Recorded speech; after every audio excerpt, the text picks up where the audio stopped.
The very word secrecy is repugnant in a free and open society, and we are, as a people, inherently and historically opposed to secret societies, to secret oaths, and to secret proceedings. I think a new world order is emerging. An inside job? How dare you? How dare you? To create, so to say, mass-produced models of human beings arranged in some kind of a scientific caste system. We shall go on to the end. We shall fight with growing confidence and growing strength in the air. We shall never surrender.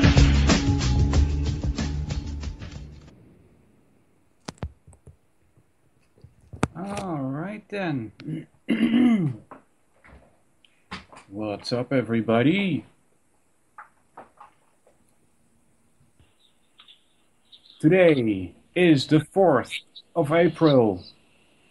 How you doing? Hi there, Neil. Can you hear me? Yeah. One sec. Yep. Let me Can you hear me? Yeah, let me do introduction. Okay. Today is the 4th of April, 2015. People in the chat, could you give me a warning if the sound is not good enough? And then I might be able to fix that. And this is the Solvinur Event on ucy.tv. If you go there, mouse over shows, you can see what people make radio here. Hey there, Vierporn. And if you click on any of those, you end up in a chat room. There's already some people there. And I will give you a roll call later. Today, I have a guest. I don't usually have many guests on the radio. It's usually solo, but today I have Neil with me. Hi, Neil. How you doing? I'm okay. How are you? I'm good. Keeping busy. Yeah. Hey, listen, I haven't had the opportunity to prepare because my cat, he came in just a couple of hours ago and he was acting really, really strange. So I called the doctor and explained what he was doing, and he said, "Oh, this is an emergency. You've got to take him to the vet now." And I'm like, "Oh my God." So, but I just got back, so I haven't any questions set up. I hope you don't mind. Not a problem. Just go with it. Yeah. So, just to start off, Neil, we've met once before, and we had a nice talk. Could you give us your website, please? It's www.realitybytesradio.com. That's bytes with a Y, not an I. Yeah, I like it. It's you can also like hear it like it bites you, you know. So that's a good one. Well, it's kind of a play on words, really. It's bytes of information, so there you go. We do have a little echo, do we? You got an echo or not? No, I'm okay here. Okay, fine. Hey, but how did you get into this field of what do we call it? Reality. Yeah, reality, I guess. Yeah. Well, it's kind of an unusual way around, but I went off to Bulgaria in 2004. I mean, I'd seen obviously 9/11 and stuff like that, and kind of always wondered about it, but kind of went back off and did what most people did and just went back to sleep again and just really didn't do much about it at all. And as I say, I went off to Bulgaria, and at the time I didn't speak much of the language, so I couldn't really understand what was on the TV, so I didn't get a TV. And started looking online for just stuff to watch, really. And like a lot of people, I don't watch him now anymore, but he got into Alex Jones, and through that I got into Alan Watt. And I've always been interested in history and knowing that most of it was fake anyway, and with the winners. So I started listening to Alan Watt and almost became kind of obsessive listening to him because there was so much information, and went back and downloaded all his talks and went right back to the start and just went right through it all, you know. And, that was it, really. And I started buying some of the books that he talked about, and you know, not in Bulgaria, obviously, but when I came back to the UK, and you know, just started buying the books from the old secondhand bookshops and started reading through them, and the whole, like Alan had explained, the whole agenda was written in black and white. You didn't have to be a genius to work it out. They were telling what they were going to do. Interesting. What books did he recommend to read? Well, it's not generally specific books, but authors. You know, the Huxleys, H.G. Wells, Shaw. You know, all the prime eugenicists, as it were. Carol Quigley. Yeah, you know, yeah. all that stuff. All the really boring stuff. Well, I wouldn't consider 1984 boring. Well, not 1984, no, of course not. But I mean, you know, the really thick tomes that you've got to plough through, and it's particularly like H.G. Wells. I mean, you can read like 800 pages of a book there, and there's probably only 2 or 3 pages that you go, oh my God, there it is, you know. Yeah. Yeah, I have a PDF of Carol Quigley's Tragedy and Hope, but I'm wondering now, after I heard somebody speak of it, if it is really the full version, because they say that the book originally had like 1,300 pages, and now there's only seem to be like 900 or so, or 1,000. Yeah. I've read the original. Actually, I've got a copy over in the UK. I've read it a couple of times, but and the first time I actually read it, I got it from a library in Ireland, and it was the original 1966 copy, and they sent it over from Cambridge University, so it was the original one. So I read the original first, and then I got a modern copy of it, and it was the same. So the PDF, I don't tend to read any PDFs because I have noticed a lot of changes in some of them from actual books that I've got, you know. Sorry, could you repeat that last sentence? I was typing and I can't listen and type at the same time. Yeah, no problem. No, in terms of PDFs, I mean, PDFs can be changed. Yeah. And I've compared, I think it was the first Global Revolution with the Club of Rome. I think there's changes in a PDF I downloaded to the original version of that as well.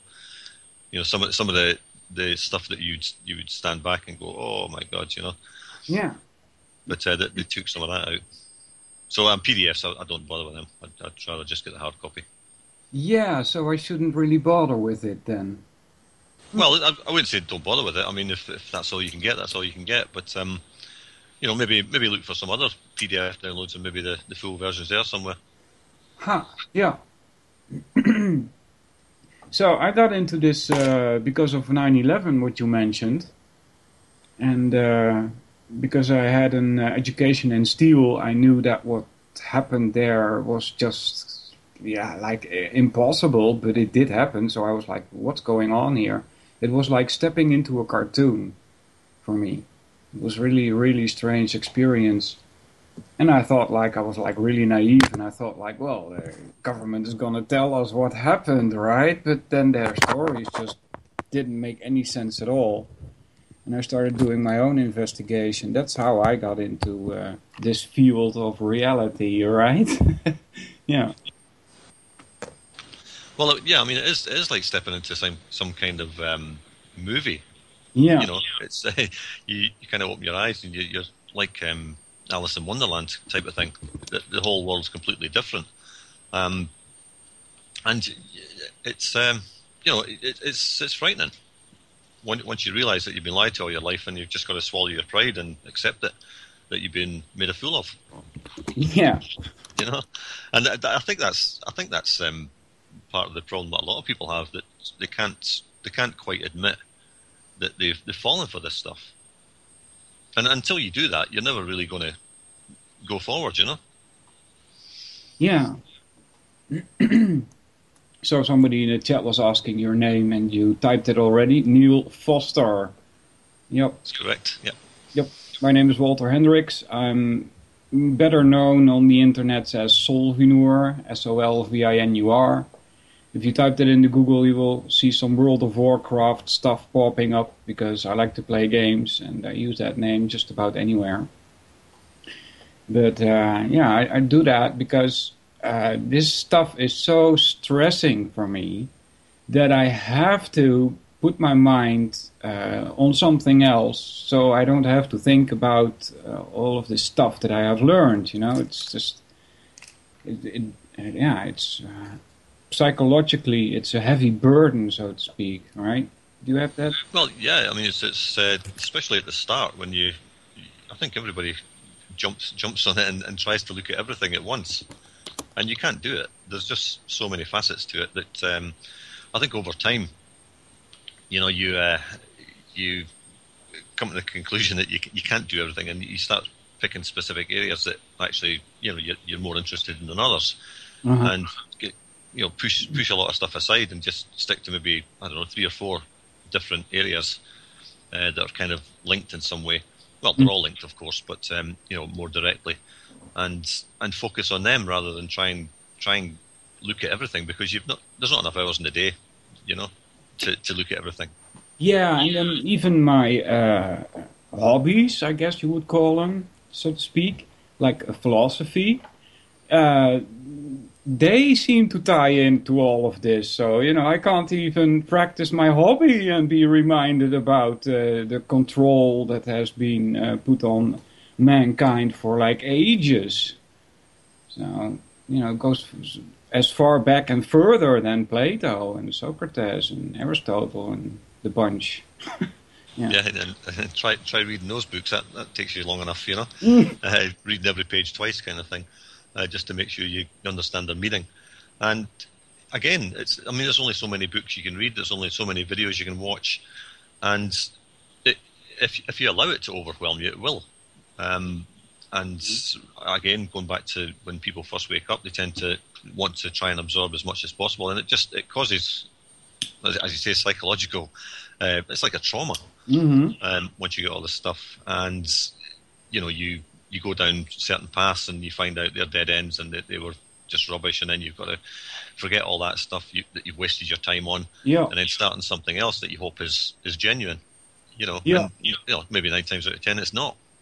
Yeah, that's a tough one for me still, even after I concluded my 9/11 research, which I like double-checked with other people that had also done their research in this field.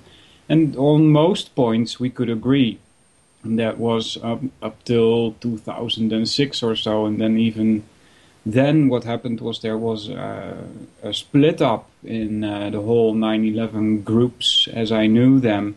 Because one was saying, well, there were no planes, and the other was saying, well, there were planes, and all these useless discussions, really. Because it doesn't matter if there were planes or not. Those buildings don't come down in 11 seconds, whether a plane flew in it or not, you know? Yeah. Well, I was at a meeting with Richard Gage of Architects and Engineers for 9/11 Truth, and you know, I was speaking to him, and I said, Richard, it doesn't matter how they came down. The fact is, we know they came down and they were brought down. That's all you really need to know. Yep. We don't need to be having this debate whether there were planes or not. We know it was controlled demolition in some form or another, and that's it. We know somebody did it. It wasn't you know, 9 hijackers on planes or whatever they want to tell us it was. It was something completely different. So what are we arguing about? We can all agree that it was a false flag event. Yeah, and then because I started making contact with other people, trying to verify my 9/11 research, they got me interested in all kinds of fields, like social engineering. That's one of the things that I dug into a little bit, and they kept coming with so many things, amongst which chemtrails and so. And I was like, oh my God, this is too much, you know.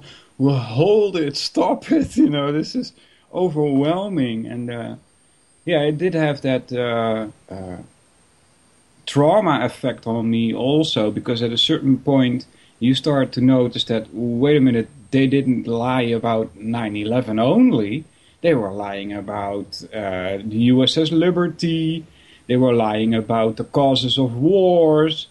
And so, that really got me mad. I was like very mad for a very long time. I still can get mad, but it doesn't control my life like it used to, because I was really like, I woke up and I was mad, I was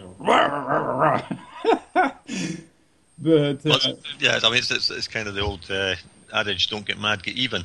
And I think if you get mad, your emotions get entangled in all this stuff on a permanent basis, then you're not going to achieve anything, because you're acting in an irrational, emotional way, rather than sitting down and calming down and looking at it with your eyes wide open and studying it. You can't study when you're emotional.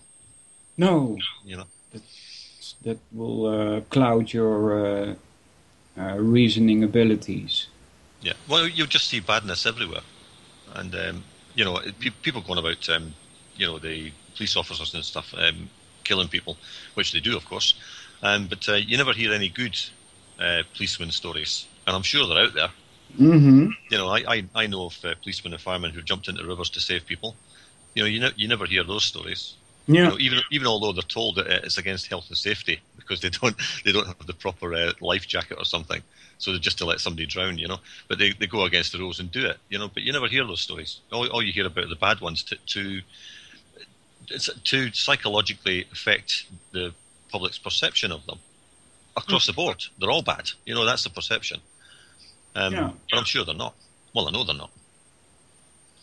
Yeah. Did you ever dig into, I'm reading from a PDF the last couple of weeks by Larkin Rose. Have you ever heard of him? I've heard of him, but I've not read any of his stuff. Okay, he's much on about authority and the fallacy of it. He's a very nice writer. He explains very well how, for instance, you can't give something away that you don't have, and therefore the whole government is actually non-valid, because they seem to have powers normal people don't have. And we vote for them, but how could we have voted away powers that we don't have, right? Well, exactly. All you're voting away is your rights, really. to live your own life and be responsible for your own family. That's the only thing I can see you do when you vote. You give these people credibility. As you say, you give them power over you. You don't necessarily give them authority, because, as you say, anybody who came to the conclusion that it's actually the general public who have the authority would never give it away in the first place. Mm-hmm. Why would you? Why would you give authority to somebody else you don't know, who you know is a liar and a criminal? Why would you give them authority over you and your family? That doesn't make any sense.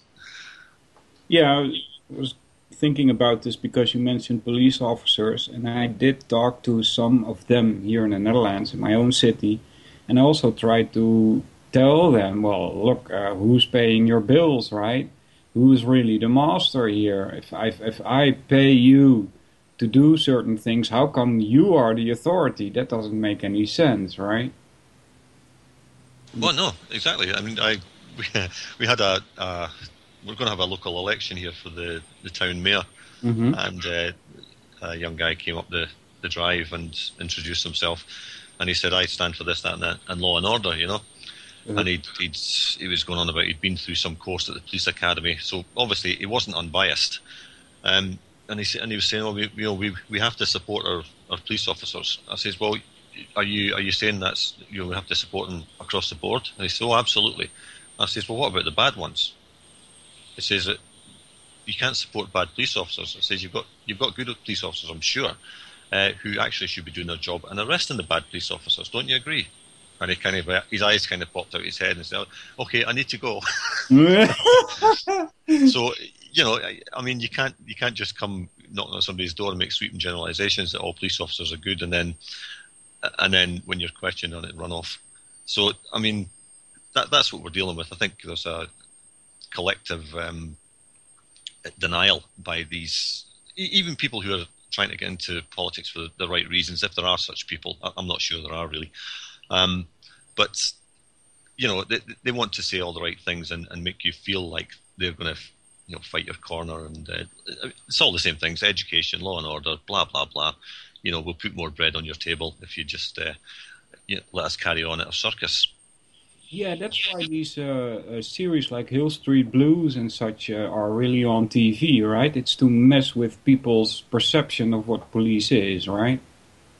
Absolutely. And the medical programs, the ER and all those kind of types of programs. Whatever sector of society it is, has a TV program for it. And it's gone even further now. They've got so-called reality TV programs, which are anything but reality. Uh-huh. So you've got this rose-tinted version of it in, like you say, Hill Street Blues or ER or any number of broadcasts, and then you've got this supposedly rough and ready raw version in the so-called reality programs, which give you a different perception. And what you're supposed to take from any of that is anybody's business, but it just confuses people, and I think they become kind of collectively uninterested in whatever's going on. And somebody gets shot by a police officer, okay, the family members in the local community might get out, but I've said it many times before on air, and until, if a black guy's shot or a white guy's shot or a Chinese guy's shot, whatever, and until you see black, white, Chinese, Iraqi, whatever, out in the street together protesting it, then nothing's going to change.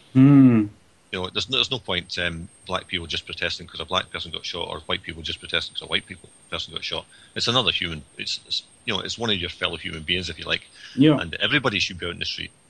It's not about racism. It's about police brutality. Yeah. And everybody should get out and protest about it. Doesn't matter what age they are. I mean, today's children are tomorrow's victims, I guess.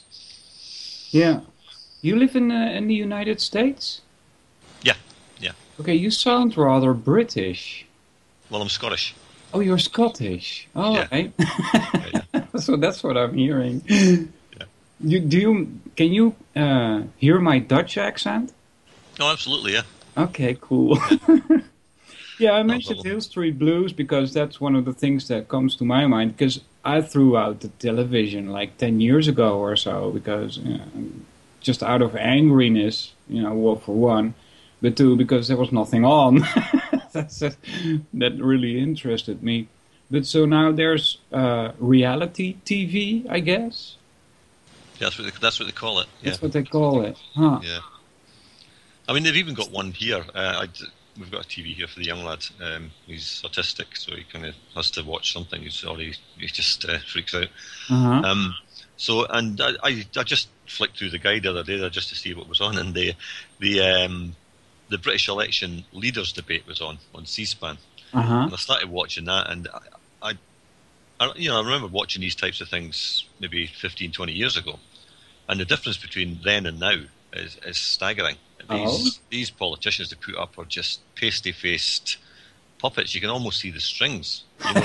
Everything's scripted. They don't stutter. They don't stammer. Nothing. It's all perfect.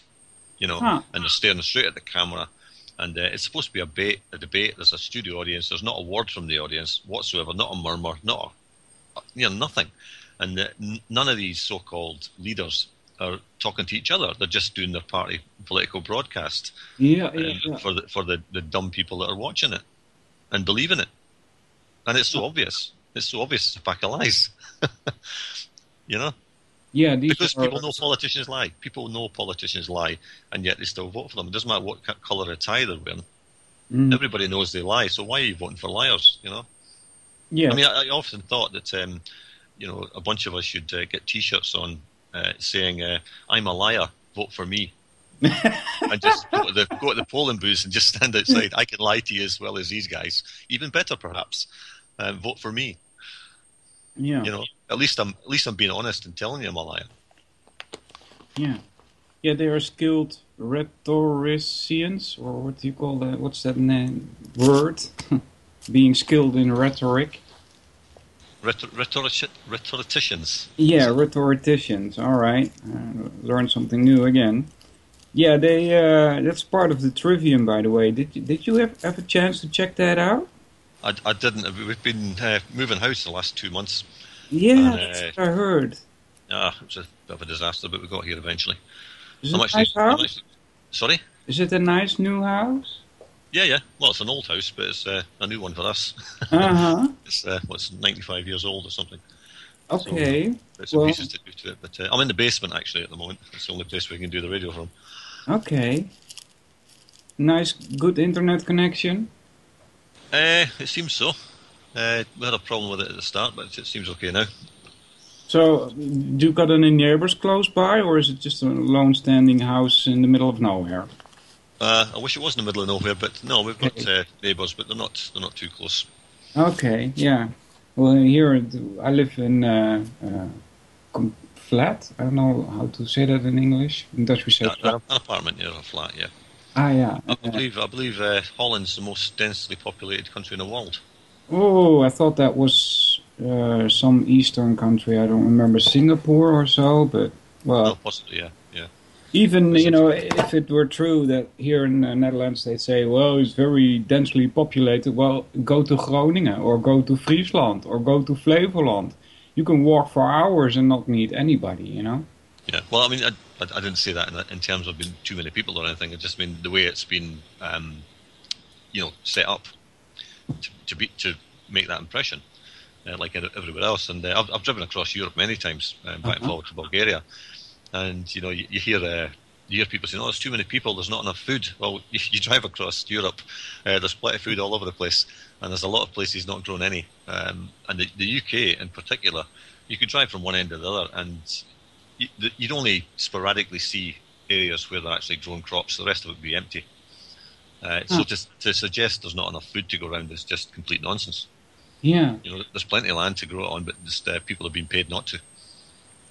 Yeah, government steps in and pays farmers to not grow something, right? That's just insane, isn't it? Yeah. I mean, we've gone off in tangents all over the place, but that's good anyway. In terms of Agenda 21, if they really wanted what they call sustainable development, they'd put us all back out in the countryside to fend for ourselves. That's the way to do it. We'd all grow our own food, no problem. Oh, I thought that Agenda 21 also had these mega cities in their plan. Oh yeah, definitely, yeah. I think London's one of them, certainly, and I think the Rockefeller Institute's got 100 sustainable cities, I think. Oh. Bristol's one of them, and of course they had a lot of flooding in Somerset, which is just south of Bristol. And Bristol's one of Rockefeller's sustainable cities, and they're trying to drive people off the land in Somerset by deliberately flooding it, basically. Oh. Making sure they can't live there anymore. Yeah, I'm sorry we're all over the place, but if you want to dive into some specific topic, just, say... No, I'm quite happy just to go with what comes up. Yeah. Because I think it's good to talk about all these different things, because as far as my research goes, they all are connected somehow. Absolutely. And as long as you, as I said at the start, if you pick 3 or 4 topics that are, more directly connected, then you'll get far more out of your research than you will if you try and look at every single aspect of it. Because as long as you understand it, it's all connected. It doesn't matter. Just pick the areas that interest you, and you might not find yourself so muddy-brained, as it were, with all the different information. You can focus on specific things, True. Yeah, that would be a better way of investigating what's really going on. Yep. Well, I mean, if it's topics you're actually interested in, I mean, a lot of this stuff is, if you want to look at the whole legal system and stuff, you've got to have a head to read those kind of documents and books and stuff. And I don't look at that because I don't have that kind of head.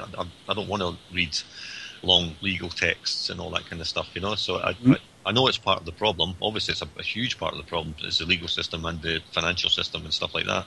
But I'm more interested in the kind of Agenda 21, eugenics, the pharma companies, that kind of stuff, which are all linked to the money system, of course, as well as anything else. So I stick to that and understand that the bigger picture involves all these different sectors. Yeah, I understand. There's a new speak word for eugenics called bioethics. Is that correct? Yeah, bioethics. Yeah. Yeah. Or genetic. We've actually got genetics departments on some of the main hospital buildings in the UK now. They're just openly there, Department of Genetic Screening and stuff like that. And then people don't get it. What are they screening you for? Oh, it's to make sure I don't have cancer when I'm older. Well, that ain't going to work. That ain't going to tell you if you're going to get cancer 50 years down the road. So why are you doing it? Oh, well, it's just in case I get something else or I pass something on to my children. Oh, well, take your chances. We've been here for millennia. I don't think we're going away anytime soon unless somebody makes us, just get on with it. Stop worrying about it. You're probably going to give yourself cancer and all sorts of diseases by being stressed out about it all the time. Yeah.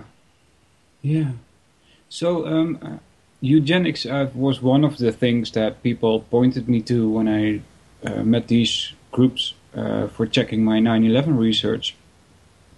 I haven't done much research in that field. Do you know when it supposedly started? Is this Darwinism or? Well, I think we can go way back to Sparta. Oh. And times like that when the Spartans were, they used, from what I understand, they used to kill babies who were weak. Oh. And stuff like that, and they only kept the fittest boys and trained them brutally to be like the warriors of the day, the most savage, vicious army of the time. And a lot of the areas around Greece and Rome, obviously, did something similar. Possibly not as vicious, but they certainly took it from them and decided, yeah, we need. And if we look at the gladiators, I mean that's the women in ancient Rome used to have sex with the gladiators because they believed that they were the best species to have children with. Yeah. Huh. So there's eugenics. Yeah. They're trying to get the best offspring. Yeah.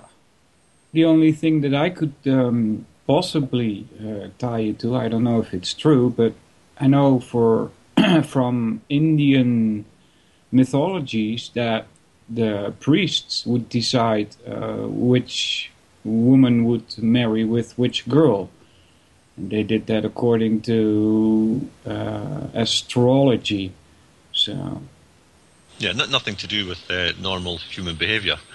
Nothing to do with saying, "Oh, she looks nice. I think I'll go and chat to her." None of that. It's just you will go with this person, and that's it. And of course, if we look at royalty and all these types of people, that's exactly what they're doing today. There's no love between any of these people. They're just picked for their supposed superior genetic traits. Yeah, that's what they tell us anyway. Oh, I'm getting a phone call. I'll ask him to call back. Hello, this is Walter. Could you please call back after I finish my radio show, which will be in 1.5 hours? Thank you. All right, that's live radio for you. I'm sorry about that. That's okay.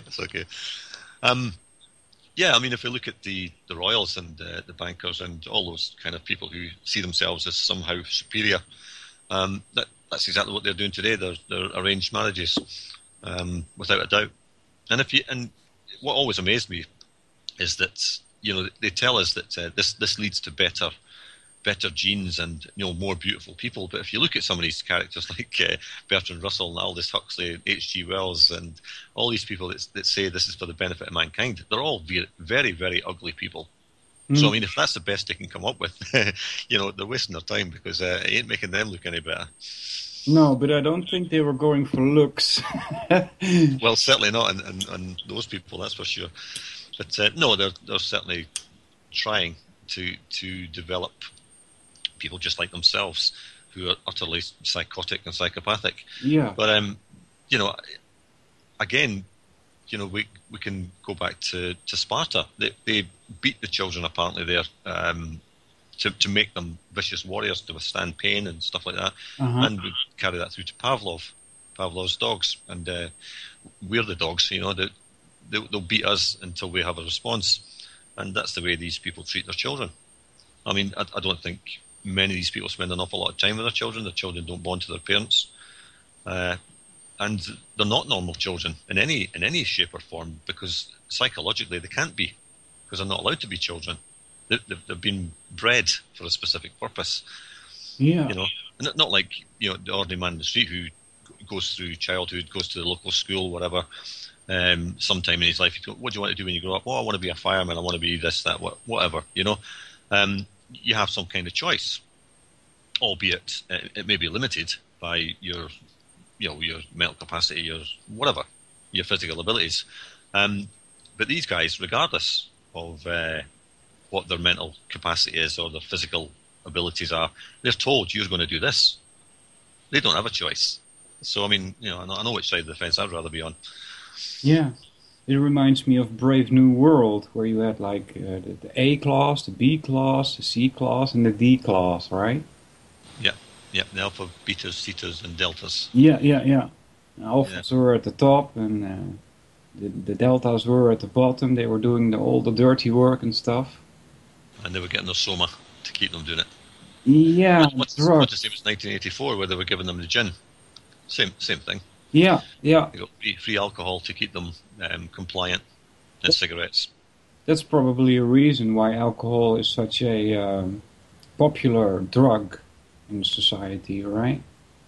Yeah. I mean, even I suppose in the so-called truth movement, I don't like using that term because there's a lot of stuff in that kind of movement that isn't truth, and movement implies that we're actually going somewhere, and I find it hard to see where we're going because, as I said, there's so much stuff that's said which is complete nonsense to muddy the waters, and I don't know. I think in terms of a movement, I don't know if there is one, to be honest. But anyway, alcohol. I mean, there's a lot of people I knew in Ireland and England that were in the movement, shall we call it, or the alternative media, whatever, and who, you know, had serious alcohol problems. And it goes back to what we're saying about how this stuff can be psychologically damaging to you. And, you know, a lot of people have, unfortunately, some have even gone down the road of drugs, you know, to cope with it. Yeah. You know, and I don't know, I can't say I blame them, but you've got to kind of step back from that and realise that in itself is a weapon being used against you. Yeah. And maybe admit that to yourself, and that might make you stop, you know, what you're doing to damage yourself. I'm going to open your page, which means you might get some sound for a sec. Stop. There we go. Because I wanted to read something of your website, which is RealityBytes with a Y, bytes with a Y, realitybytesradio.com. And it says here, RealityBytes was started in parallel with Live Pulse News and Awake Radio to cover the issues of the day from the United States to complement similar coverage of issues in the UK and the wider European content, right? What we will not do is promote ludicrous conspiracy theories like those promoted by disinfo peddlers such as David Icke and others pushing an alien agenda. These characters do nothing to the credibility of those seeking to stop a system which is designed to enslave us all. They simply mix truth with crazy notions of alien invasion, lizards running around our planet, and the moon being a mysterious and ancient spaceship. We do not promote or encourage such lunacy, right? So that's what I wanted to read from your site. I think it was very well put. Well, it's simple. It's simple, and it kind of. I mean, I know for a fact it's put a lot of people off listening to the radio show, but I don't want those people in the chat box just causing mayhem, basically. And you do get them coming along now and again just to be a pain in the ass, really. But we can soon get rid of them. Yeah. You know. So do you think then that David Icke is like a paid agent? Whether he is or not, he's not a stupid man.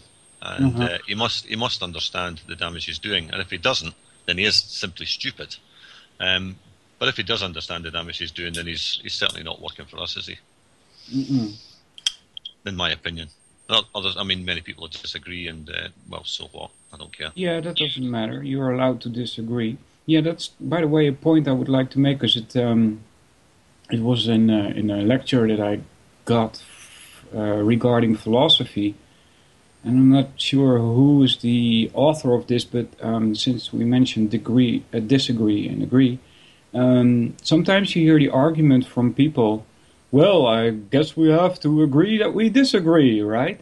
But that is a false argument, because if you are talking about reality, then things are as they are or they are not, right? So it's not like we're talking about opinions here. We're talking about facts, and when you're talking about facts, you can't say, well, I guess we'll have to agree to disagree. You know, that doesn't work. You understand? Oh, absolutely. Yeah, it's a kind of circular argument, because you're agreeing to you're agreeing to a negative, and how can you do that? If you've got an opinion on something, you state your opinion. If that person wants to state something different, and none of you is going to back down, doesn't matter who's right or wrong, none of you are going to back down, then you don't agree to disagree, you just don't agree. That's it. Yeah. So why compromise? Yeah. If you have, well, even if it's a belief you have, it doesn't matter. That's your belief. But if you've got the evidence to show that what you're saying is correct, I don't see why you should compromise that evidence by saying, oh well, you're kind of giving credibility to the opposing argument that they've somehow got some credible argument against you, when many times they don't. It's like saying, that people often say to me, how do you approach people about this whole thing? And what I've done on a number of occasions, and it's worked every time to a lesser or more degree. Basically, people walk off anyway, eventually. But the simple question: why do we borrow money from private banks? And it's a simple question that I've never got anybody to answer, because they can't answer it. Why? Because there's no valid answer. Why do we lend money to banks? Why do we borrow? Why do we borrow money from private banking institutions when the government can print its own? Ah, yes. It's a simple question, and the standard answer is, what do you mean? They say, well, the Bank of England, the Federal Reserve, the European Central Bank, all central banks print money and lend it to governments. Why are we doing that? Why do we have a debt when we can print our own money? Yeah. And you can see them kind of, the eyes start going, and they eventually walk away, because I think, deep down in their minds, they know what you're saying makes perfect sense, but they can't accept it. Going back to what we said at the start, people are too scared. Yeah. Because if they see that as being a con, then what else have they lied about? Yeah. When they're losing their homes. When they're losing their homes, losing their jobs. Yeah. Here's something in the chat that I would like to respond to. I don't know if he's listening. His name seems to be something like Chad Hard with a D, Chad Hart. And he says, hey guys, just wanted to pop in and post a link to a petition calling for this to stop aerosols playing, otherwise known as geoengineering. All right, why don't you say chemtrails? And my point is that if it was just geoengineering, well, that's just fine with me. Let them experiment and try to figure out how to influence the weather. If that were all, fine with me. I think there's a much more sinister thing going on here than just trying to influence the weather. Absolutely. I had Alex Hunter on last night, and we talked about all this kind of stuff. The whole technotronic weaponry involved in it. And, some of the stuff he said was quite far out, and some of it I'd agree with, some of it I wouldn't. But there is a far bigger picture, and I said last night when we were chatting that a lot of people in the truth movement I wish we could come up with another term, but anyway, a lot of people involved in this kind of stuff will only go down the road of saying they're messing with the weather and they're the poison, the food, or whatever.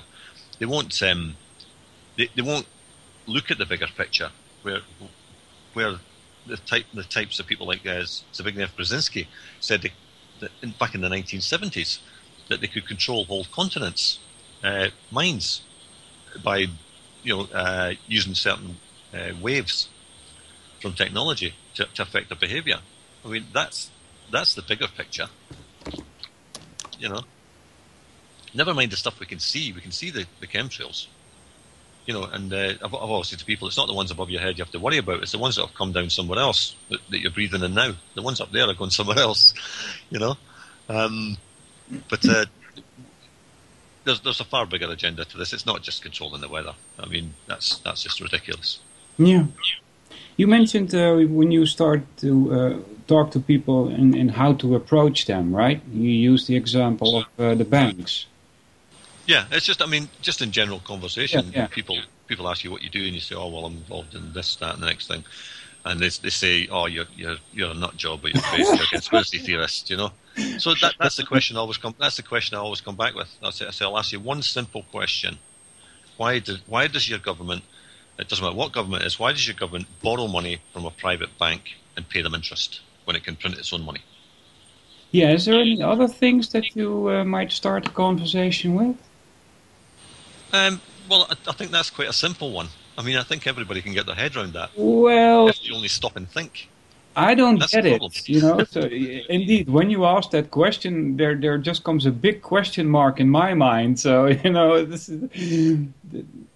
Well, we're told that we'll have austerity because we're in so much debt to the banks. Yeah. Well, how can any government be in debt to a private bank? Who's running your government? It's obviously it's the bank. It's the banks. That's what obviously if you're borrowing money from them. So why borrow money from them? Why not just print your own money and be done with it? That's the simplicity of it. Yeah. Yeah, I guess this is some. Thank you, Dan. He puts in the Dutch word for pejorative. I don't even know how to pronounce that. Pejorative. Pejorative. Yeah, I didn't know what that meant. Apparently, chemtrails is pejorative. But you probably have a lot of more information on this bank stuff due to Alan Watt. And whenever he talks about it, because I listen to him also, it just there's some kind of wall in my mind. I just don't understand all this economic stuff. Really, one of my weak points. Yeah. As I say, I mentioned earlier, I don't really look into that side of it either, but I just use that question as an example of just trying to get people to have some kind of cog in their brain turn a little bit and think, why would we borrow from and you can follow that up by saying that's like you've got the ability, say, to build a washing machine yourself, and yet you go to a shop and you buy one and pay interest on it. Yeah. Why would you do that? Yeah. It's the same thing. Why would you buy something you can produce yourself? If it's only for convenience, that's fine, but don't charge interest on it. Yeah. I also say to them, look, you got these pieces of paper in your pocket. You know what somebody did there? They took a big roll of paper into a printing press and just printed it off and put a load of numbers on it they wanted to put on it. And now they tell you that's a £100 note or a €100 note. It's still the same piece of paper as the one that says €5 on it. But they're telling you it's 100 just because they put a different number on it. Yeah. It doesn't cost any more to make. Do you think it would be better, like it was in the past, that we had gold and silver coins, or is the whole belief in money? Yeah, I think the whole belief in money is the problem. The belief in money is because all the materials are there for us to do what we want to do with it. The money thing, I just don't think it's necessary. I think it's been given to us as this golden goose kind of thing. You can chase it as much as you want, but you're never going to get quite ahead of the next guy. Keeping up with the Joneses and all that stuff. Yeah, yeah. It's got ordinary people to compete against each other. Yeah. We've had people come up to the house here to get a few jobs done, and it's quite a big house, but we've got it reasonable. We didn't have a mortgage in the last place, so we managed to buy this one and not have a mortgage again. But people come up and look at the house and they go, "Oh, these people have got money." which is as far removed from the truth as possible. What we've got is no mortgage. That's the difference. And they totally inflate the prices. Totally. Just looking at the zip code or postcode, whatever it is, and everybody just wants to rip you off. That's the kind of mentality they've bred into people. There's nobody. I'm sure. If I was in a little one-bedroom shack, they probably wouldn't charge me much less, but it'd be less than they'll try to charge me here for the same job. Just their perceptions that they can get as much out of you as possible. Yeah. And people have become or been made greedy just simply due to money. Yes. Yeah, I mentioned this, I believe, 2 weeks ago also or so, or 3 weeks ago, because we're talking about, because I mentioned gold and silver coin, right? And sometimes we don't have any ads here, by the way. Sometimes in these so-called alternative media, you get ads of all sorts, right? And one of those would be like, buy our silver coins, and then in the same program you hear that the dollar is crashing and it's all worthless. And I'm like, wait a minute. If that dollar is so worthless, why would they give you their precious gold for it, Well, I've said it many times before, you can buy as much gold and silver as you want, but you can't eat it. Mm-hmm. If everything was to go really, really bad, and we were using gold and silver to buy stuff, can you imagine what the price of a loaf of bread is going to be? Somebody says to you, "What are you going to give me back?" Well, I've got this gold coin, which you maybe paid $1,000 for or something, and they say, "Well, if that's all you've got, that's what the bread's going to cost you." That's exactly what would happen. And I mean, I don't see what good the gold is going to do to the person that sells you the loaf of bread anyway, because they've still got to buy something else. So it's. The only fair means of exchange, I think, is just people being people. And if I've got a loaf of bread and you've got a bag of potatoes, and I want the potatoes and you want the bread, let's just swap it. Yeah, that's the only value it has. Yeah, it's no commercial value as such. Yeah, if you want to help out if your friend needs a wall built and you can build a wall and you need some plumbing done and you can't do plumbing, then okay, let's do an exchange of labour. That's it. Yeah. I don't have to pay somebody to do it. According to historians, we started doing agriculture about 10,000 years ago. And the first cities, according to mainstream knowledge, right, is about 5,000 to 7,000 years ago, something like that, if I remember correct. The point is that if you live in a city, then the surrounding fields will not be enough to feed everybody. So you got a market, and there you can buy stuff from all over the place. And so there had to have been a time when we didn't even, have a concept of money, probably before we started doing agriculture. And then there was a period in which money was introduced to the population and we started using it. I think that must have been one of the big falls of living like a human. Because at that time, we did barter, right? Yeah, and I think if we look at today's China, I mean, that's exactly the same system they're starting to bring in there. They're driving the peasants off the land into the cities to work in the factories, and there's not enough food around the cities to feed them now. And obviously the cost, whatever that may be, whether it's monetary or whatever, skyrockets because the stuff has to be transported now from further away. Yeah, it's not as fresh, people, I guess, will just get as sick as they are in the West through the same processes that are at play here, genetically modified food and all the rest of it, which is supposed to save us all. Well, the only way to save us all is to put us back out in the countryside to fend for ourselves.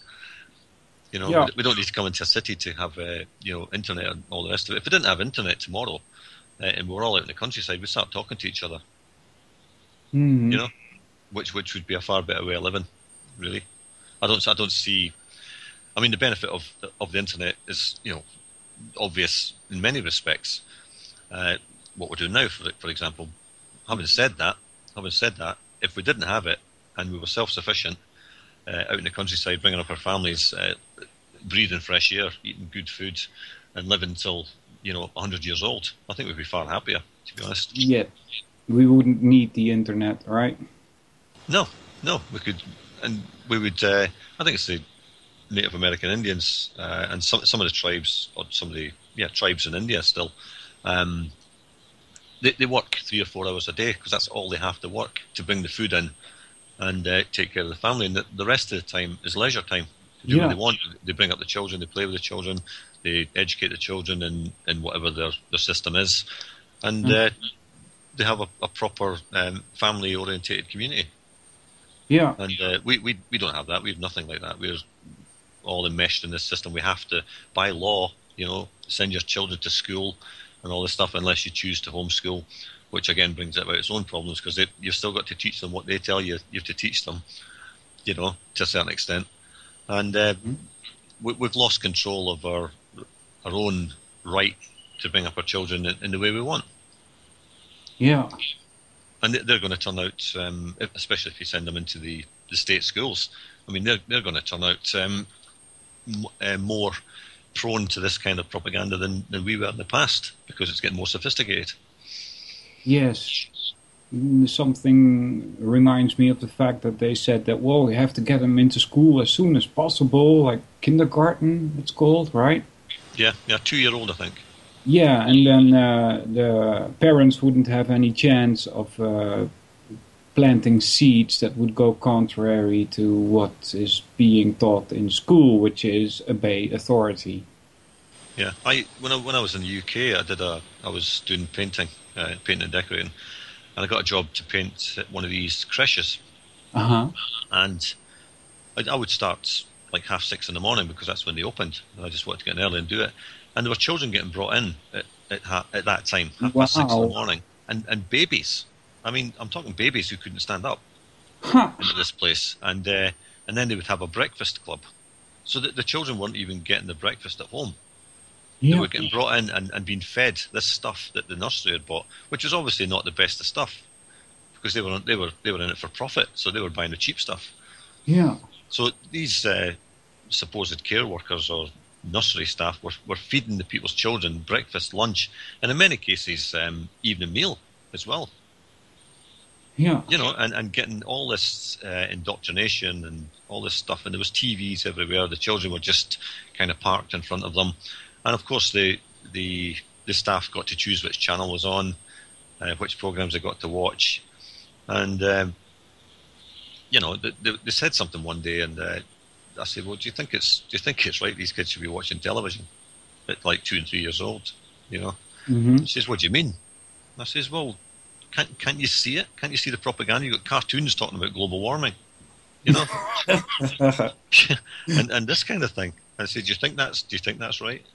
And these staff were only in their early 20s. They never had children of their own either, and they were looking after people's children. And I just thought the whole situation was completely bizarre. That the parents would actually do this to their children. Mm-hmm. And give them up. And basically, if you take somebody in for breakfast and you don't pick them up until after they've had their evening meal, and then you take them home and put them to bed, you don't have a relationship with your children. Yeah. If somebody else has it, they've taken that from you, or you've given it away. Right. Hey Neil, I'm gonna do a roll call from the chat. No problem. Welcome everybody. Chad, Del, Dan, Dee, Jane, Jules, Leah, or what, do I read that correct? Les 8. Les is a Dutch word, by the way, which means what you get at school. They teach you something. You are there, Neil, RealityBytes Radio. Vincent, it's probably AFK. Iota, welcome. Fear, what's up? And One and On. Welcome everybody. What do you say we do a little break? It's almost 5 o'clock and I have some music to play. Is that okay with you? Sure. Do you want to stay on? We'll stay for a while if you want. Cool. It's your show. Well, you're the guest. You know, you can go if you like, but we can go on. All right. Fine. Let me play some Poker Face for the people, and then we'll be back in about 5 minutes. All right. Here we go. I want to thank everybody for showing up here today, especially Bob Schultz and his great organization for putting this on. I'd like to put forth just one thought, and I call this the 80% Club. I've heard it referred to a couple times today that we don't agree on everything, okay? We're very opinionated people, especially when it comes to our rights and our freedoms. But for the most part, we can agree on 80% of the garbage that's coming out of this behind me, okay? So if we can just put our other 20% aside and just come together as a unified, freedom-minded, God-loving people, we can take this country back, okay? And this song's called "I'd Rather Die Than Be a Slave," for those of you who know us. If you know it, sing along.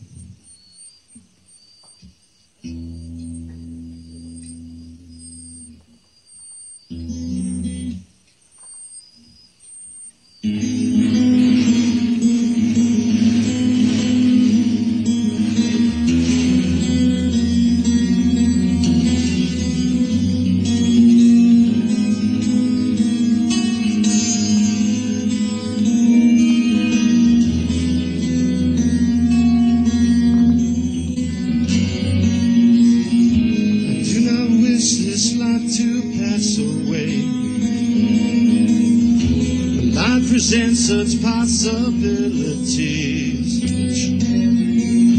I heard a calling that was right for me. A grateful strength for what's ahead of me.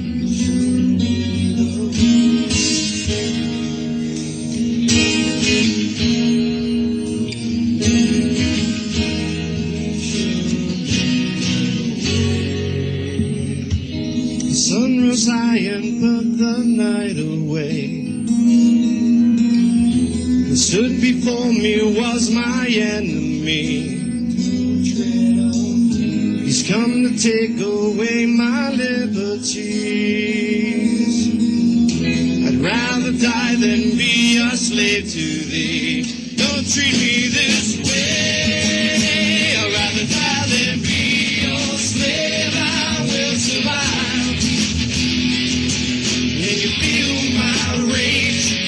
It's not a question of being brave. I'd rather die than be your slave. It didn't matter who shot first that day. They killed my brothers, they lay dead by me. We hit them hard, we made them pay that day. He hung the traitors from the highest trees.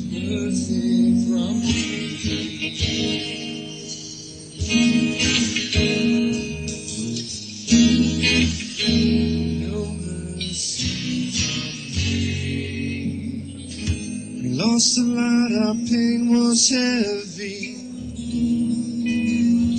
We sacrificed for God and country.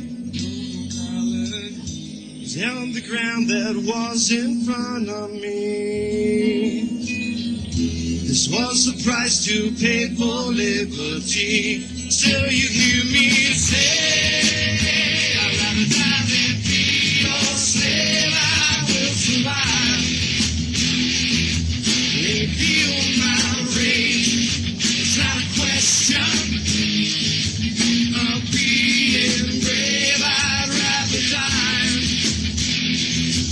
than be your slave.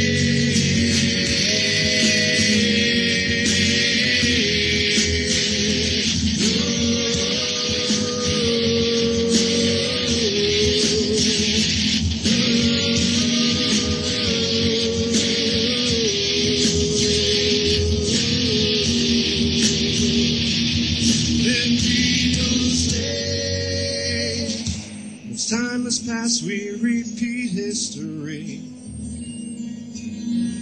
Our Toys have changed while man has stayed the same. Tribal families rolled out over me. I will not let them rape my liberties. Die for them today. I'd rather be your slave. I will survive. Maybe feel my rage. It's not a question of being brave. I'd rather die than be your slave. I'd rather die than be your slave. You know I will survive. I will survive. And I'd rather die than be your slave.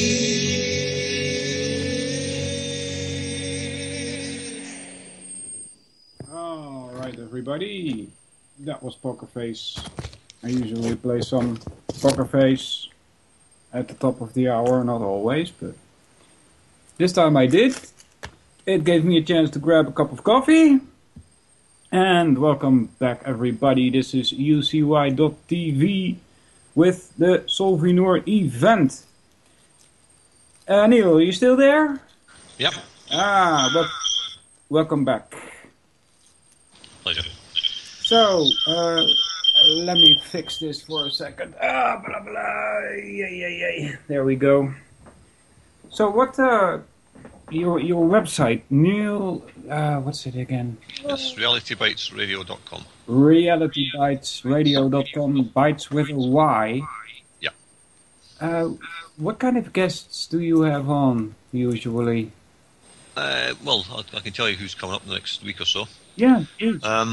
Tomorrow, we've got a guy called Guy Evans, and we're going to be talking about Edward Bernays and his influence on today's society and his influence in the past, of course. I'm looking here myself on Monday. I just do a kind of news show if I don't have a guest. On Thursday, we'll have Suzanne Posel of Occupy Corporatism.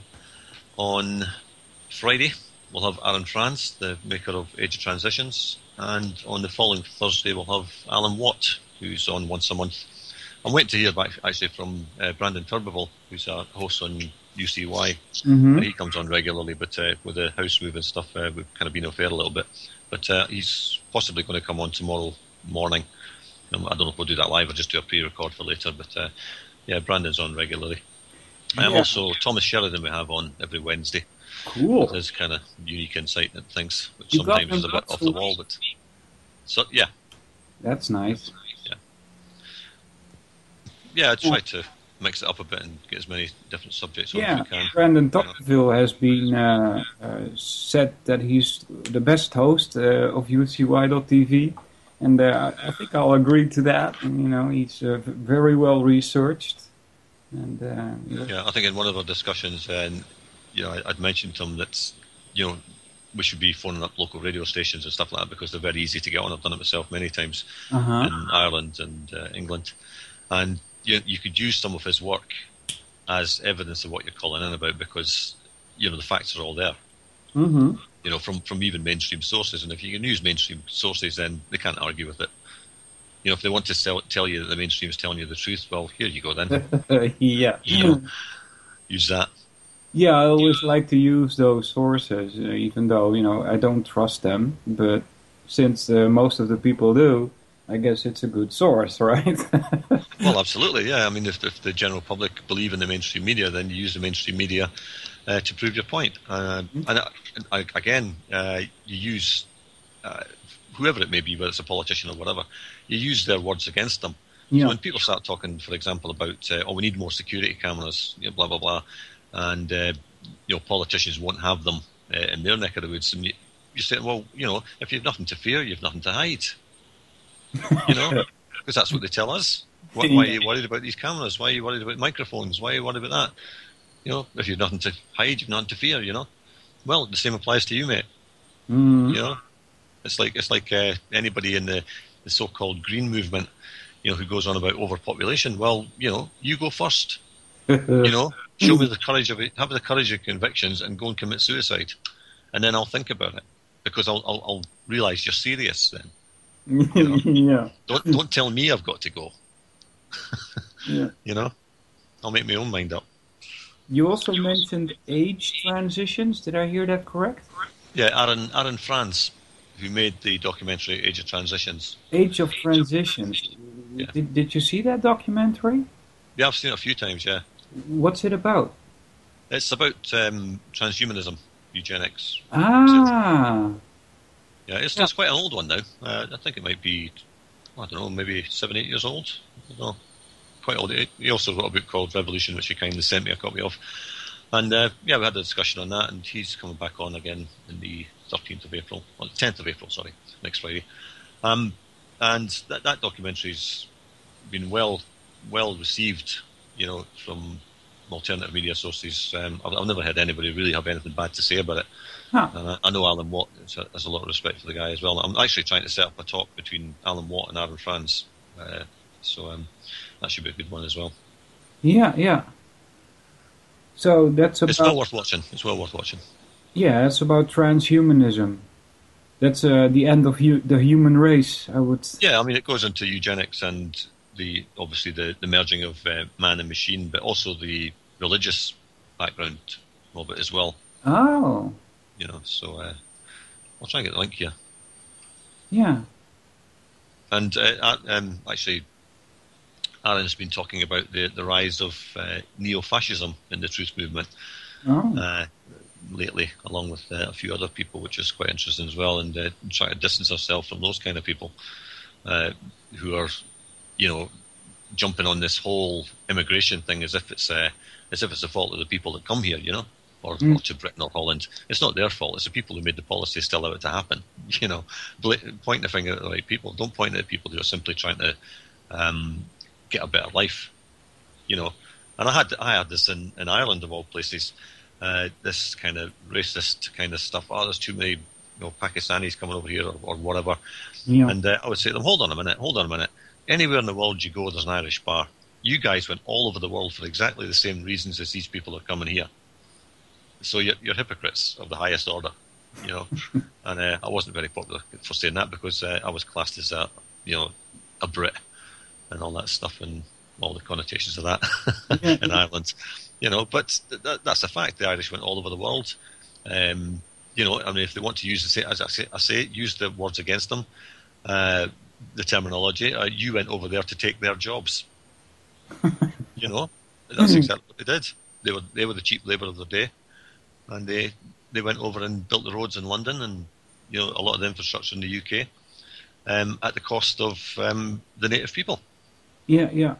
Exactly the same.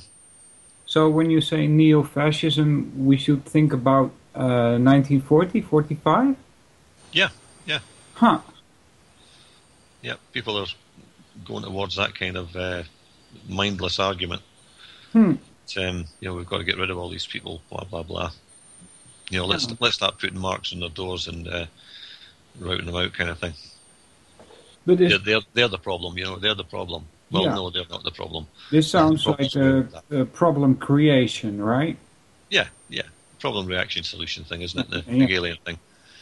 And particularly in the UK, I don't know what it's like in the Netherlands. I know you've got huge immigration there as well. Yes. But the media and the politicians in the UK.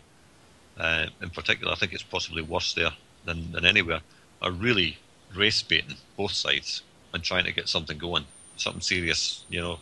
And for anybody who's been in the UK, most of the south, say the last third of England, if you like, down the bottom, and particularly in the east and Midlands, is like 40% of the population there are indigenous people. The rest are immigrants. Wow. 40%. Now they talk about sustainability, you know, that word sustainability. Well, that isn't sustainable at all, because it's an invasion, basically. You know, it looks like an invasion. I mean, but it's very clever. I mean, you can't deny that these people at the top, as they like to think of themselves, they're not stupid. You know, they've worked all this out. They know how people are going to react. But they've made it less obvious, if you like, in many ways, by bringing in so many different nationalities of all different skin colour. Mm-hmm. But you can't, if it was all black people, for example, although I've said before, there's no such thing as a black person and there's no such thing as a white person. There's just two polar opposites to make you think that they're so different, Mm-hmm. You've got people with different shades of brown and you've got different shades of pink, basically. Mm-hmm. You don't have any white people or black people. That's just a nonsense. But if, to use the word black, if the whole immigrant population in Britain was black, you would see it. If 60% of the people in all these cities were black, you would see it, obviously. And people would say, well, hold on a minute. Even people who think that diversity and immigration is a good thing, I'm sure if they saw 60% of the people in the local library or the local school all black, then they'd have something to say about it. Yeah. Because it's so many diverse races, and not necessarily black or brown or whatever, but you've got Polish, Lithuanians, right across the board from every country in the world. Yeah. Yeah. I mean, you'd be hard pressed to see if there was you wouldn't know if they're tourists or not. But they're actually living there. So you can't really see the whole extent of the problem because you can't pick on one defining group and say, well, it's them. Yeah. But the only group you can do that with, of course, is the scumbags that sit in the House of Parliament. Mm-hmm. That's where the problem is. It's nothing to do with the ordinary people in the street. Well, I don't consider puppets as a problem, but I get what you get. I see what you're getting at. They're the ones to blame, is what I mean. Well, do you blame the puppet for what the puppet master does? Indirectly. In terms of what people can actually visualise, what they can see in front of them. They can't see the puppet masters, obviously, because they don't even know they're there. Yeah. But I've said before, everybody goes on about the likes of Rockefellers, the Rothschilds, or whoever. Yeah. If we can, we were down in London doing a bit of filming for something, and I can't mind the guy's name, but one of the Rothschilds anyway. We were on Harley Street, and it came out of this doctor's building, and it came over to us because we had cameras there. Yeah. Because he thought we were waiting for him. That was the arrogance of the guy. I said, "Oh, what you waiting for me?" And one of the colleagues asked him about the global financial system, and he kind of sussed out that we weren't there for him, and he quickly went off. But if people think that the Rothschilds and these people are at the top of the tree, how is it that I can be standing 5 feet from the guy and could take him out? Yeah, it wouldn't happen. The guys at the top of the tree are people we'll never ever hear about or see anywhere. Yeah, that's the suspicion I have also. If you can get close to these people like Rockefeller and possibly kill them, that means they're expendable, right? Well, I mean, David Rockefeller, 2010, I got into the Trilateral Commission and leant over his shoulder and put a copy of a newspaper on his table in front of him. I could have stabbed him with his own dinner fork. Wow. The security guard was nowhere to be seen. So they're not that important. They're not that important. Yeah. They're put up in the same way as the politicians are put up as the talking heads. These guys are the next level up. Yeah. They're the ones you see. And that's the ones the whole alternative media truth movement talks about. Yeah, that's what I was wondering also when I kind of finished my 9/11 research. I was thinking well, this is too obvious. Could it be that we were meant to see this as the false flag that it is? It's hard to tell. I really don't know. Yeah. Well, 9/11 was the big one which everybody focuses on, I guess. And there are many, many other things going on in the world that at that time even that took the attention away from even people in the alternative media. They all rushed to that, and that was the big event. Which it was a big event, obviously, but we'll never know what else went on in those days. Immediately after, for the month after or whatever, when the whole media thing was focused on that. Well, there must have been other very serious things going on behind the scenes somewhere that we'll never ever know anything about, and carried out by people we'll never know about, never hear about, never see. And there's spoke to Mark Anderson. We were at Bilderberg in Watford. Yeah. Back in, what was that, 2012, was it? Or 13, can't remember. And, you know, speaking to him, he was saying, well, you know, these meetings go on all the time, all around the world. The meeting's far more important than this one. This is just the public face of it. And at Watford, we're all penned into this enclosure. And, of course, we had the Ike and Jones show on the Saturday, which everybody turned up for. And then the part-time so-called activists all went away on the Sunday. And they weren't there on the Thursday or Friday either. You know, that's the public face of it. And, you know, Hillary Clinton driving by in a limousine and a few people waving placards at her from behind a big fence, it's never going to change anything. Mm-hmm. But it's a good focal point to get all the so-called truth movement all in one place and distracted. Yeah. You know, and I'm sure there was a rumour that there was another meeting taking place in London where the real things were being done. You know, but nobody knew anything about it. Yeah. Because, I mean, there's supposed to be, 140-something of these people, 160 of these people. There was very few limousines drove in there. There certainly wasn't the quantity of cars going in there for the amount of people that were supposed to be there, put it that way. Including all the security and all the rest of it. You know, there should have been 160 cars going there. If there's 160 dignitaries, as they want to call themselves, going in there should have been 160 cars. But there weren't. There were maybe about 2 or 3 every few hours. That was it. Yeah. You know, so where did they go? Yeah. Yeah, these, when you mentioned meetings, what sprung to my mind was also this Agenda 21 stuff, where you have ICLEI, you probably heard of that, right? Yeah, the council thing.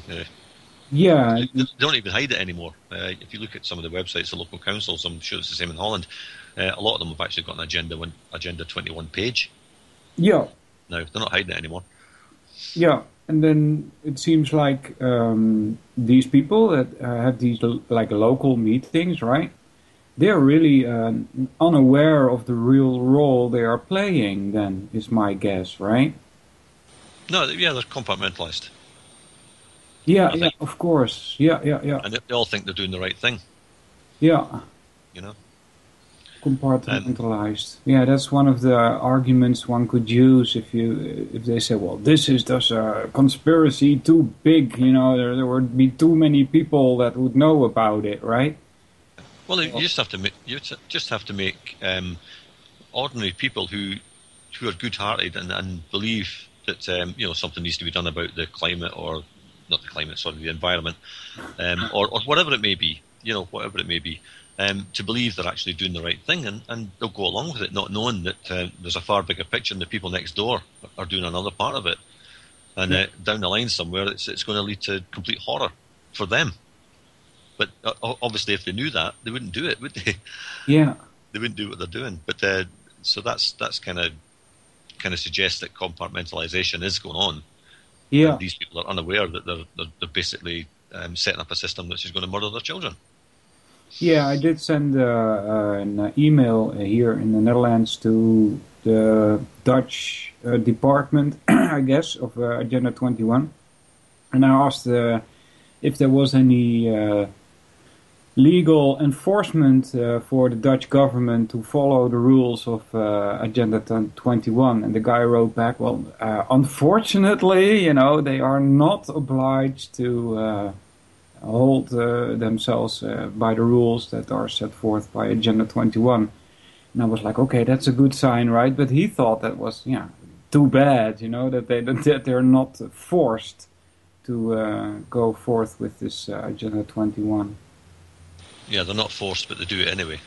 They do it anyway, yes. Yeah, because as I say, they believe it's the right thing to do.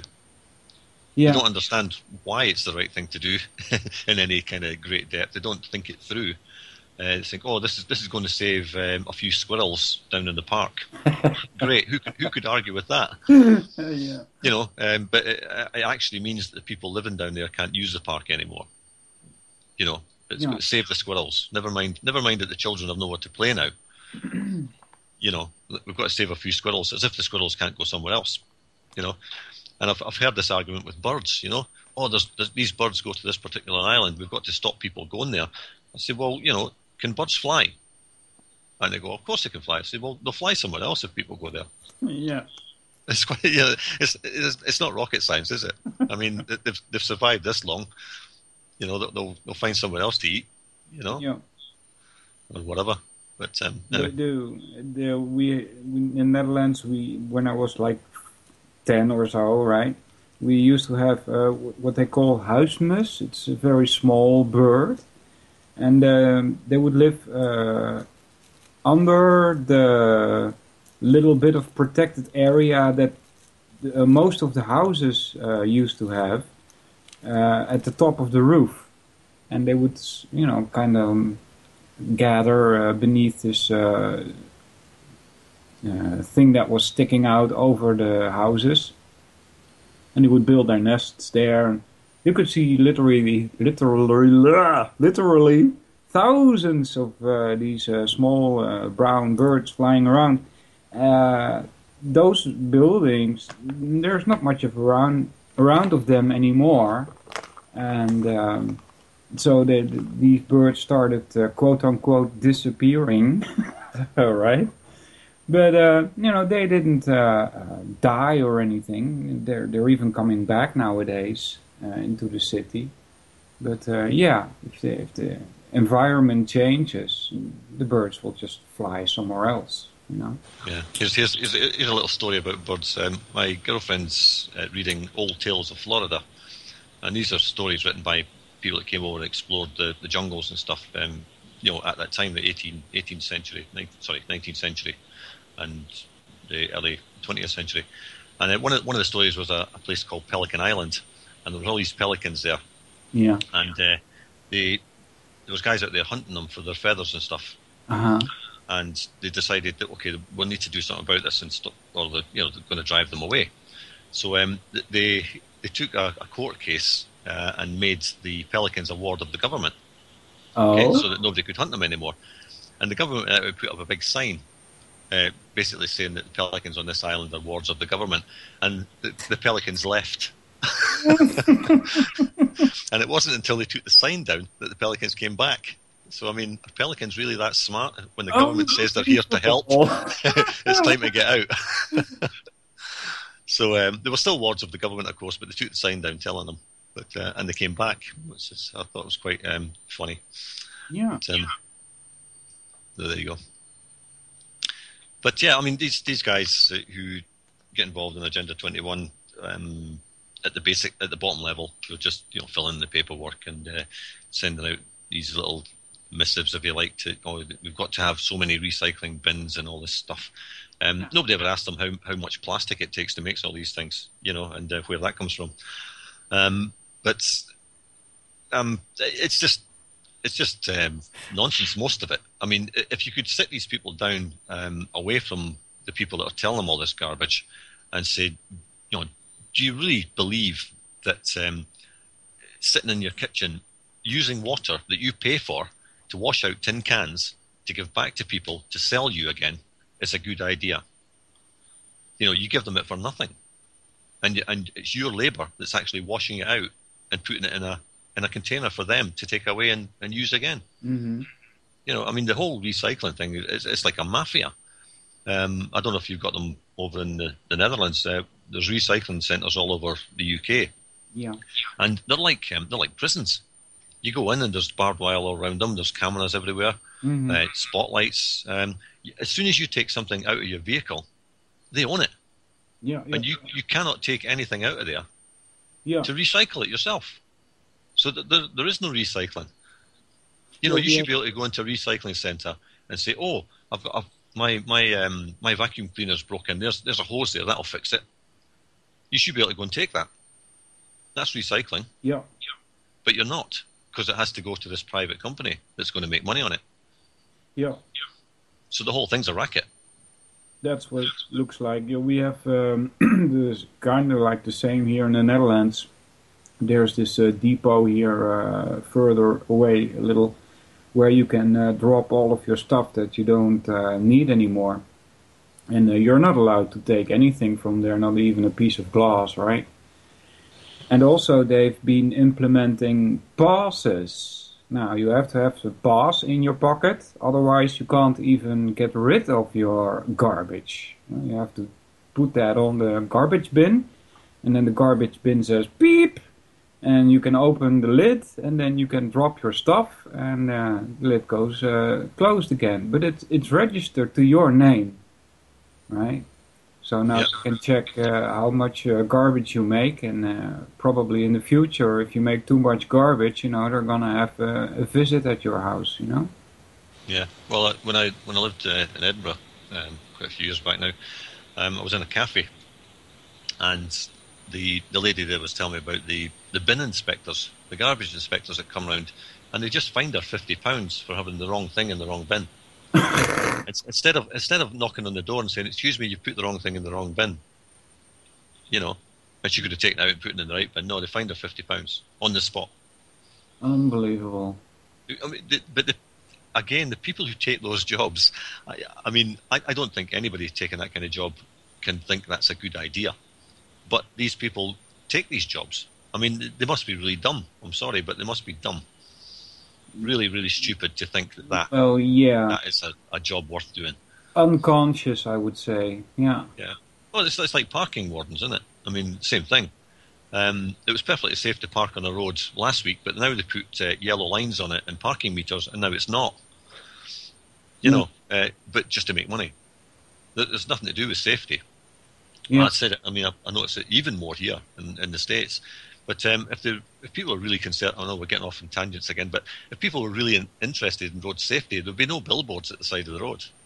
Yeah, indeed. In the UK, they've got adverts, placards, everything on roundabouts, advertising services. Oh, that's dangerous. Yeah.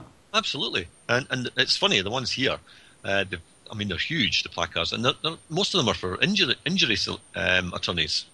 So if you have a crash, you phone this attorney. But I wonder how you get on in court if you went, well, I was actually looking at that billboard for injury attorneys when I crashed my car. Can I blame him? Yeah. To distract me, because they're there to distract you. Yeah, absolutely. There's no other purpose for them. So another word for Agenda 21 is sustainable development. Yeah. Do you know any of the spear points of this quote-unquote development? Oh, I've not looked at it for a while, but you can't have. It's kind of like an oxymoron, isn't it? Sustainable development. You either develop or you don't. That's why I say like quote-unquote development, because it seems like in China they're allowed to produce much more carbon dioxide, which they claim is a bad thing, which I totally disagree with. But here in Europe, in the Netherlands and such, we're supposed to lessen our output of this precious gas, which is used by plants to grow, which is only sorry? There are many farmers in the UK who have, because of the climate there, they have to grow a lot of stuff under polytunnels. And they pump them full of CO2. Yes. So, I mean, I've pointed that out to people as well. You think CO2 is so bad. Why is the farmer down the road having to use it to make his plants grow better? Yeah. And then they'll tell us there's a food shortage. You can't have it always. Going back to what we said earlier, you can't pay people not to grow food and then say we're short of food. Yeah. How about paying people to grow it? Wouldn't that be more sensible? So, but or stop putting people in apartments and things like that where they can't grow their own. Give everybody a garden. Yeah. That's the way it is in much of Eastern Europe in the villages. I'm fortunate to have a place out in Bulgaria. Every time I go out there, which now I'm in the States, it might not be very often, but I go out there and the garden is full of food because the neighbour looks after it, and takes what he wants, which is fine. I don't mind. But we could talk about climate change in that respect. They tell us that if the temperature rises 1 or 2 degrees, that'll be catastrophic and all the crops will die. Well, it gets up to 50 degrees in Bulgaria in the summer, and it can go down to minus 30 in the winter. And I guarantee you go over there every summer, there's food everywhere. There is no shortage of food over there. No. You know, with a, you know, at times an 80-degree swing in temperature from winter to summer. You know, there's the argument that hot temperatures kill off food. It's nonsense. Yeah. So they get into all kinds of stuff, though. This Agenda 21, even what we eat, right? Yeah. Look at, well, I mean, the meat thing. Meat's unsustainable now. Farming's unsustainable. The family is unsustainable. In other words, you can't have children. Oh yeah, that's what's going to come. Yeah. Everything is unsustainable, therefore we need to change, right? That was their whole. We have to change our whole way of life. Yeah. Whether we like it or not. But it's like the UK. I don't know what the Green Party or whatever they're called over there is like. But I had the fortune or misfortune of challenging Natalie Bennett, the Green Party leader here. Yeah. Last year sometime, or maybe the year before. That video is actually on our website of her making a complete fool of herself because she didn't even know her own policies. But anyway, but the Green Party in the UK gets virtually no votes. I mean, you'd be lucky if they don't even have. Well, they've got one MP, I think, 1 out of 660, and yet all their policies are taken up by all the other parties. That's how you know there's something going on. You know, nobody votes for it, and yet we get it. It's like coalition government. No, that's never on the ballot paper. You know, who do you want to vote for? I want to vote for red, blue, yellow, whatever. But I didn't vote for two of these people that joined together behind my back. You know? It seems not that like... I vote, but, you know, anyway. It seems like man is the enemy here. Well, that's what the Club of Rome said. Yeah, the Club of Rome, indeed. I'm reading a little bit from crossroads.to text article, blah, blah. Just did a Google search for Agenda 21 spear points. The GBA conclude on page 763 that the root causes of the loss of biodiversity are embedded in the way societies use resources. The main culprit? Judeo-Christian values, according to them. And then, this world view is characteristic of large-scale societies, heavily dependent on resources brought from considerable distances. It is a worldview that is characterized by the denial of sacred attributes in nature. Wow. The whole Gaia thing is coming back, right? Yeah. A characteristic that became firmly established about 2,000 years ago with the Judeo-Christian Islamic religious traditions. Really? Is that so? I don't think so. Eastern cultures with religious traditions such as Buddhism, Jainism and Hinduism did not depart as drastically from the perspective of humans as members of a community of being, including other living beings and non-living elements. Marie Strong, there's a well-known name, who led the a criminal. Sorry, what? A criminal. He had to run away from the US because he was wanted for fraud, wasn't he? Oh, really? Yeah, he lives in China, I believe. Uh-huh. Yeah. So anyway, that's Maurice Strong, the Gaia man. Yeah. Maurice Strong, who led the Rio conference, seems to agree. His ranch in Colorado is a gathering place for Buddhists, Baha'i, Native American, and other earth-centered religions. Yeah, I don't know where they get that previous sentence from, that this earth-based religion is like a Judeo-Christian thing. I really disagree. I think all tribes in the world would have had some affiliation to the earth and yes. nature because they needed it. Yeah. Yet, while spearheading the restructuring of the United Nations, see World Heritage Protection, right? He also helped to design the blueprint for the transformation of our communities. See? So these are people who nobody voted for, and yet they get to say how we are supposed to have our communities built up. Yeah, I mean, it's not that nobody nobody voted for them. It's that most people have never even heard of them. That's true too, yeah. And in his introduction, the local Agenda 21 planning guide, he called local leaders, what the heck is that, around the world to undertake a consultative process with their population and achieve a consensus, that's another big word there, consensus, on local Agenda 21 for their communities. All right? This is one world government stuff, as far as I'm concerned. Achieving that consensus meant painting scary scenarios of a hurting, dying planet that frighten children, anger youth, and persuade adults to submit to the unthinkable regulations. See Saving the Earth. That's a link. Now I'll just open that, see what it means. It means blaming climate change on human activities and ignoring the natural factors that have, throughout time, brought critical changes in climate, storm patterns, wildlife migration, and ozone thinning. There has never been a hole, it says here in brackets. Natural factors you seldom hear about, the Earth's orbit around the Sun, the gravitational pull of the Moon, major volcanic eruptions, which affect the ozone layer far more than all human activity, sunspot activity, times of great solar turbulence, which heat the Earth and recurs every 9 to 13 years, right? The Earth's relation to other stars and planets. Oh, really?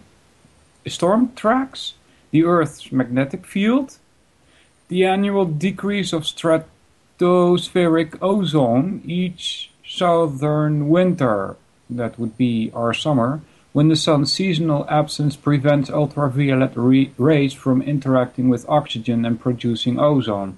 Yeah, that's the whole reason why NASA claims that they found this hole in the ozone. Well, that's because the sun isn't shining there and the ozone cannot be created. But as soon as the Earth tilts back to half year further, then there is a sun there and the ozone is being created again.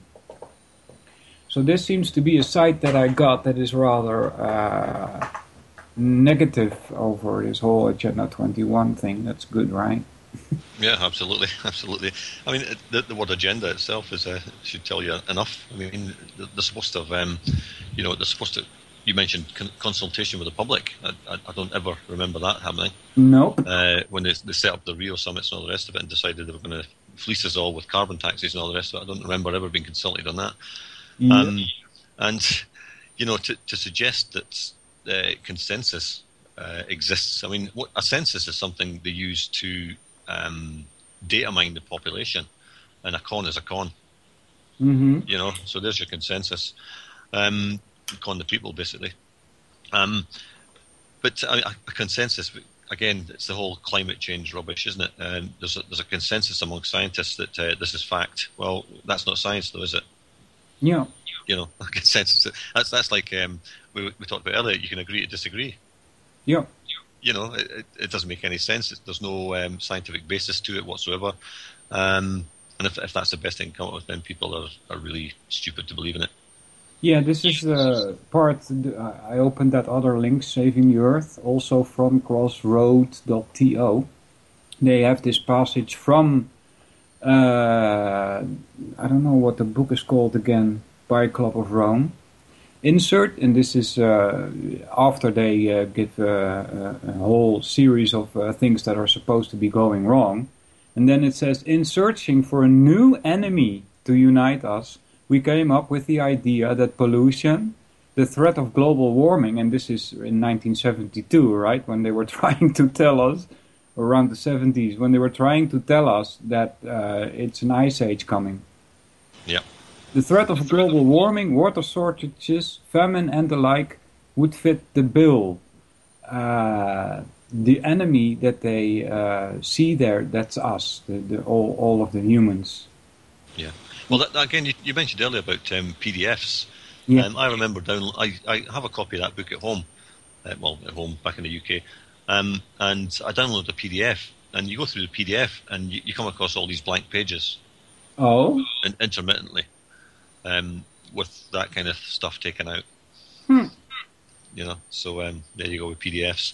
But the First Global Revolution was the name of the book. Yes, First Global Revolution. That's a very telling title, isn't it? Yeah, yeah. Well, I mean, you know, people talk about, we need a revolution, but a revolution just takes you around in a circle, isn't it? And you don't go anywhere. Yeah. And yet you end up back where you were, and more than likely worse off. Yeah, that's a thing that caught my attention as well. You know, we've had so many revolutions in history, but none of them have seemed to be able to create a free society, right? No, I mean, the only way we can create a free society is to just back out completely from this one and do it ourselves. Yeah, shun them. Because nobody's going to give us it. Yeah. Yeah, I've said this on my radio shows a lot of times, but I wish this system would really break down and just disappear, right? And I know that millions of people are going to die because of it, because they're so dependent on this system. But so it's a bit of egoistic. But you know, I had this, and this tells you something about the state of mind that I'm in, right? I had this. Sorry. Well, I mean, it's going to get a lot worse before it gets better anyway. And at the end of the day, they're going to kill millions anyway. If they get to carry on, they're going to kill billions, not just millions. So I mean, you're better fighting back on your feet than on your knees. Yeah. So I had this dream, and there was this. I was with this alpha male. I would classify him as an alpha male. He was kind of the leader in the neighborhood that I was dreaming in. And something terrible had happened. I don't know what exactly, but all the lights were out. There were no more cars driving anywhere. All the glasses of all the buildings were broken, and people were hungry and cold. And so it was a really bad situation, right? And we were in this building at two floors up or something. And we were looking out the window, he and me, and he kind of saw me as his right hand somehow. And somebody fell from the building, right? And we were able to stretch out our arms and grab this guy and drag him into the house before he fell to his death on the bottom of the floor. And, all right, we saved someone, right? And we went outside, started walking on the streets, and I said to this alpha male, I said, I'm really happy, you know? And he looks at me, yeah, I know. And I'm like, how this dream, right? Everything is broken. Nothing works anymore. No more radio, nothing. And I'm like happy, and I really felt happy. I mean, that says something about the state of mind that you get into when you see what's really going on, right? Yeah, well, it's like the banks. You know, they said they were too big to fail. We had to bail them out. And people would say, "Oh yeah, we need to keep the banks." You know? And I said to them, "Have you got a mortgage?" And they said, "Well, yeah." I said, "Well, do you realise if the bank goes bust, you don't have one anymore? You know, if they go out of business, you don't have a mortgage anymore. You know, and that's why they bailed them out, in part. You know, because nobody would have a mortgage, and they'd have a lot more money to spend, and you know, maybe they could do something positive with it and stop worrying about paying the next month's instalment on their death grip. You know." Yeah. Yeah, it's like that. It's definitely going to get worse before it gets better. And yeah, millions. I think it was H.G. Wells that said millions will die fighting the New World Order. Huh. You know, or hating the New World Order and die because of it, or something like that. That's paraphrasing, but along those lines anyway. Yeah. And it's very, very true. I mean, he wrote that back in the early 30s or 40s. You know, so they've planned ahead for it all. Yeah. And the rise of the police state and the militarization of the police and all the rest of it is all part of it, obviously, because they know what's coming. Mm-hmm. And I do feel genuine sympathy for ordinary police officers who are going to be put in the front line of this, because they're going to get killed. Yeah. A lot of them, you know, and unless they understand that that's the position they're going to find themselves in and start doing something about it themselves by, as I said at the start, arresting arresting the bad police officers all the way to the top. Yeah. Not just their ordinary PC on the street, but the chief constables, all of them that are involved in criminality. Yeah. They've got to start taking them out, one way or another. You know? Have you and the politicians. Yeah, them too. Have you ever seen this TV series, science fiction, called Falling Skies? Yes, I saw some of that. Okay. Just run it by me what it was about again, because I've watched quite a few of those type of things. Apparently, the Earth was invaded by some aliens, and these aliens themselves turned out to be slaves to another race. Yes, called yes, Skittles. Yeah. And I liked watching that, not only because I like science fiction, but also because I like to imagine that is what it was really like, instead of this hell that we live in now, right? Yeah, well, you can see the enemy. Yeah. Yeah, you can. The same. I think there's another one called Revolution, which is similar, and it was all about nanotechnology. It changed people's perceptions and all this stuff, and none of the stuff they were witnessing was real, and all this kind of thing. I should write it down. Yeah, Revolution, I think it was called. Revolution. All right. And of course, the one that's the rage now is The Walking Dead, and of course we're The Walking Dead. The general public are the zombies. Yeah. And we've just got to be wiped out. Before we get to the people that have made us zombies, if you like. Yeah. And of course there are in that particular TV program there are a lot more zombies than sane people. Yeah. And they're trying to get rid of the sane people. Well, it's perceived sane people. I don't know if I'm not sure quite how that goes. I think that the people who are perceived as sane, because they all seem to be different nationalities and stuff, are actually the people at the top. I don't know. Yeah. I sometimes talk about, I try not to, but sometimes I can't help but react on some of the things that I hear at my work. I work in a nursery, I think it's called in English, if I remember correct from last week. What, with plants? Yeah, exactly. Yeah, nursery. Yeah, and sometimes these people come up with topics that they get from television, right? And at a certain point, I said, well, I wouldn't want to be considered a normal person. And they look at me like, what are you saying, Yeah. Well, we know what normal is, and that's your ordinary Joe Soap in the street who's sitting down with his big bag of crisps and his beer and watching football. That's I'm not a big fat bloke, but I used to enjoy watching the odd game of football many years ago, and now I just can't stand any of it. I just can't be bothered with it. Yeah. But again, it's the psychological effect it has on you that you kind of revert into yourself, and you see this stuff all the time, whether you're looking for it or not. It's all around you, and you can't really get away from it. And I've heard people say, "Oh, well, I can't deal with that. I'll just go." Even after like a few years of being involved in research or whatever, they say, "I'm just going to go back to sleep," kind of thing. I don't know how you can do that. Yeah, I'm thinking that my consciousness would not allow me to go back to sleep. It's just impossible. Well, you can't unlearn what you've learned. Yeah, that's all. When I had this talk at my job, because they want to have a talk with you, and they want to know how you're doing and if you like the job, and I tell them honestly, like, well, I think this society should fall apart, and they ask, well, what's going on? I say, well, I'm very angry, and then they say, well, have you ever been to a psychologist with this? And I'm like, well, excuse me, but they're part of the problem, Absolutely. Yeah, absolutely. Yeah. There was actually talking about that. There was an article came out, I think it was in the Daily Mail in the UK yesterday, where they're saying that now 70% of people who have been given antidepressants aren't depressed at all. Huh. And this is a report put out by doctors. Well, they're the ones prescribing this stuff, Yeah. So, I mean, it's bad. I mean, in the States, I mean, I think it's 1 in 3 people are on some kind of depression medication or something. Huh.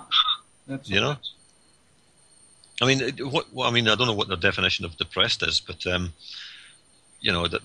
that's impossible.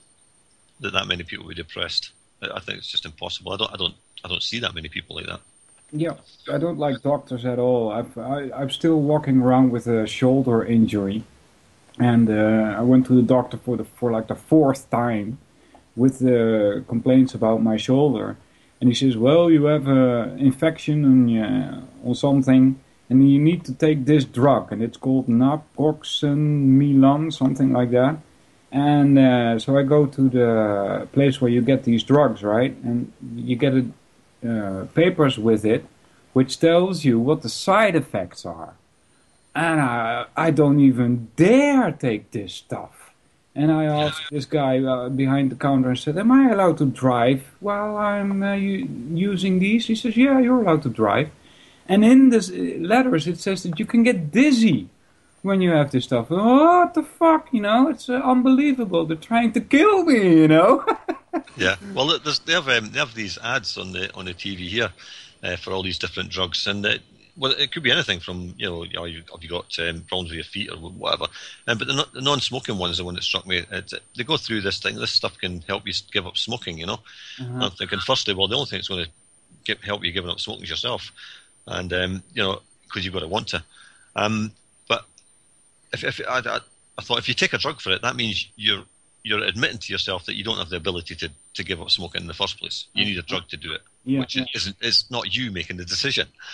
But it goes through, like you said, they actually read out all the side effects. And this involves kind of liver disease, kidney failure, heart attack, brain tumours. And they go through all this stuff. And you're supposed to take this to help you give up smoking. I mean, the smoking is the least of your problems if you're going to take this stuff. Yeah. And every single drug almost that they advertise on the TV here has all these warnings about all these things it can do to you. And why would you take them? And how on earth are they ever on the market in the first place, if that's the case? Yeah. They're obviously not safe. You've got to wonder about these doctors as well, because, they took this oath, something like a Hippocratic oath or something. Yeah, I call it the hypocritical oath. Yeah, that they're not allowed to hurt people. And yet when you see what they describe for drugs to these people, they are really hurtful, Well, and the vaccinations as well, of course. There's many vaccine inserts that will tell you that that particular drug has never ever been tested on pregnant women, and I think the one for whooping cough actually says, and they do not know if it causes fetal damage, and yet they're pushing it on pregnant women in the UK. Wow. I mean, these doctors are supposed to know what they're prescribing, and if they prescribe something like that and it damages a pregnant woman or a child, then surely that doctor's got to be culpable of at least grievous bodily harm, if not manslaughter. Okay, did I lose you there? Oh, sorry, I muted my mic there. These doctors, they should be aware of what they're prescribing. Yep. If they're not, they shouldn't be prescribing it. We've got 1 minute left till my outro comes in, so please give us your website. Okay, it's www.realitybytesradio.com. RealityBytesRadio.com. Check it out, people. He's got interesting guests coming up, among which Alan Watt. And I would like to thank you very much for coming on my radio. It was time flew by. More than welcome. Anytime. Awesome. I'll stop by in the chat room and we'll have some talk over there sometime in the future. Okay, no problem. Thanks a lot, Neil. Cheers. Take care. Bye-bye. You too. Bye-bye. All right, guys. That was it for this week. I'll be back next week, and we'll probably continue with Lark and Roses, the most dangerous superstition. So, see you guys next time, and I hope you'll all be there. Let's see. Move guests. Go, and now I'm playing up myself. See you guys next week. Take care, guys. Thanks for listening. Bye-bye. I think a new world order is emerging. An inside job? How dare you? How dare you? to create, so to say, mass-produced models of human beings arranged in some kind of scientific